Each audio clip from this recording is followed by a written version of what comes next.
ఆవిడ మాట్లాడుతుంది ఏమంటుంది, పూర్వం మేము చదువుకున్న రోజుల్లో మేము ఉద్యోగాల కోసం ఎదురు చూసేవాళ్ళం, ఇప్పుడు ఉద్యోగాలు మన కోసం ఎదురు చూస్తున్నట్టు. ఏ ఉద్యోగం అమ్మా? నువ్వు చేసినటువంటి ఉద్యోగం ఏంటి చెప్పు, మామూలు చెప్పు. నువ్వు చేసిన ఉద్యోగాలు మా వాళ్ళు చేయలేరులే, మా వాళ్ళకి చేత కాదు, మా ఊళ్ళో మహిళకి అంతకన్నా చేత కాదు. నువ్వు వచ్చి మాటలు మాట్లాడతావు. ఒక్కసారి పని వస్తే నేను వదిలేసినటువంటి బుల్లెట్ ప్రూఫ్ కారు వదిలి తిరుగుతున్నావు నువ్వు.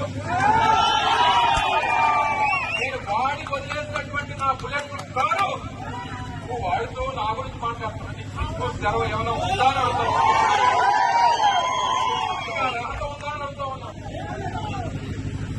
ఏదో పదవి వచ్చేసరికి నలుగురు గమ్యాలు వెనక్కి తిరిగేసరికి మాకు గమ్యాలతో పని లేదు, నన్ను కంటికి రెప్పలా కాపాడుకునేటువంటి అంటే యాక్చువల్గా దీని గురించి సపరేట్గా మాట్లాడదాం. ఎందుకంటే నేను చాలా మంచి మూడ్లో వచ్చాను. నేను 2 సంవత్సరాలు ఇంత ఎఫెక్టివ్గా పోలీస్ డిపార్ట్మెంట్ పనిచేసి మా డిపార్ట్మెంట్ అందరినీ నేను అప్రిషియేట్ చేసుకునే మంచి పొజిషన్లో అలాంటి విజ్ఞత లేని వాళ్ళ గురించి మాట్లాడి నన్ను నేను తగ్గించుకోదలుచుకోలేదు.